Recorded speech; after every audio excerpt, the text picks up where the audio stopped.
Good morning. I am Deep Saini at the University of Canberra, and I am speaking with Michelle Grattan in our weekly interviews about the politics this week in Australia. Michelle, good morning. Hi, Deep. My apologies for my long absence. It's been, I think, 6 weeks since Welcome back. Yeah, thank you. It's been a whirlwind trip of several countries over the last 6 weeks, and hence my absence.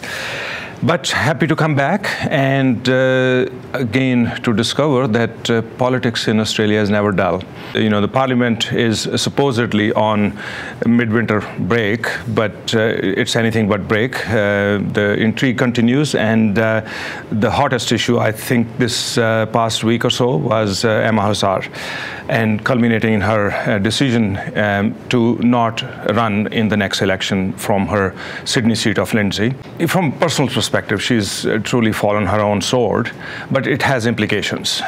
What are those implications in your view? Certainly it's been an embarrassing incident for the Labor Party. There have been a lot of allegations against her of bad behaviour towards her staff and so on. These have been widely ventilated in the media, but one difficulty for Bill Shorten has been that he said he only knew about complaints of bullying staff and so on when they were about to break in the media. Now, in fact, the New South Wales Party has had an investigation going for some time. So Malcolm Turnbull and others in the government are saying, well, of course we can't believe Bill Shorten. He must have known something. He should have known. He should have been protecting staff members and so on. So what they have been trying to do is to turn this Emma Husar story into a Bill Shorten story. And even though the MP has now said she'll quit at the election, this really hasn't ended the affair cleanly for Bill Shorten. Now, how unclean is it for Bill Shorten at this point? Obviously, this is fast becoming more about Bill Shorten than about Emma Husar.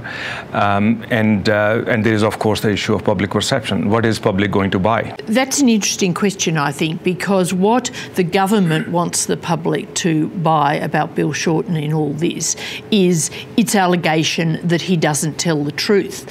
But I think that many voters are so cynical about politicians that they think that many of them don't tell the truth much of the time. So whether that line cuts through, I think, is yet to be seen. Also, of course, there's the question of whether these disgruntled former staff members are satisfied now that Emma Husar has said she'll go, or whether they continue to leak material to the media and keep the issue going. The government's been encouraging them to send their complaints to the relevant government authorities. They say it should be independently investigated by those authorities. Whether anything comes of that, who knows? There was even a threat that the government might set up its own inquiry into these allegations, but it backed off pretty quickly from that, knowing that the politics of that could be completely out of control. And of course, not to leave things dull even for a moment, Mr. Barnaby Joyce is back. He's been promoting his book, and he's dropping hints about wanting to return to the front bench. What is he up to? Well, it's certainly an attempt to be politically relevant, to have a say on issues.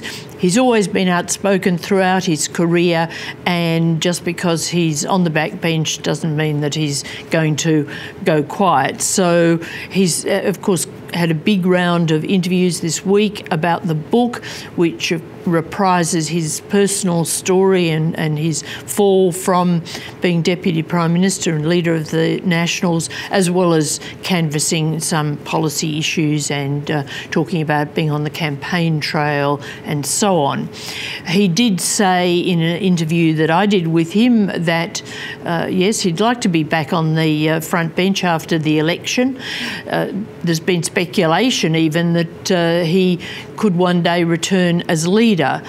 I myself doubt that the party would have him back ever as leader. I think that they regarded him now as bit too much of a wild card for that. But whether he could get back onto the front bench at some stage, probably an open question. Depends how he behaves between now and then. He's also threatening to cross the floor on national energy guarantee legislation. How does that square off with his attempt to want to come to front bench? Very early in his career, when he was a senator, he crossed the floor on a routine basis multiple times, but maybe judgments would be a bit harsher of him now if he did that. Let's speak a little bit about the National Energy Guarantee. The government is trying to get an agreement on that, and the state ministers and the territory minister are meeting today to discuss their positions on this, and then the coalition has a meeting next week.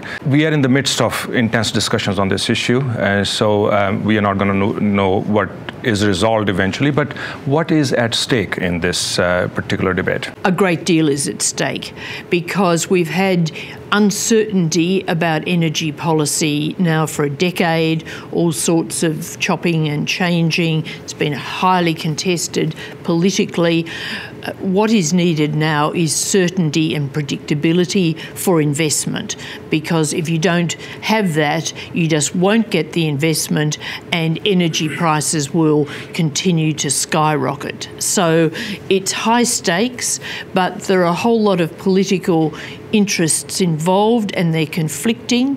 The Labor state of Victoria, for example, has an election coming up later this year. It's under a lot of pressure from the Greens and the environment movement, Get Up and so on, to take a hard line not to approve the neg. In the coalition party room, on the other hand, there are critics led by Tony Abbott who want this scheme to be, if I can put it this way, less green. So they're going in the opposite direction to Victoria, and this is all making it very hard for Josh Frydenberg, the federal minister, to bed this thing down. He's trying to negotiate, to get trade-offs, to placate the critics, and we'll see in the next few days how far he gets. And this is going to be the one to watch over the next week or two. So I have no doubt that next week we'll be talking about this again. Indeed. But in the meantime, thank you, Michelle. It's always a pleasure to talk to you. Thank you, Deep.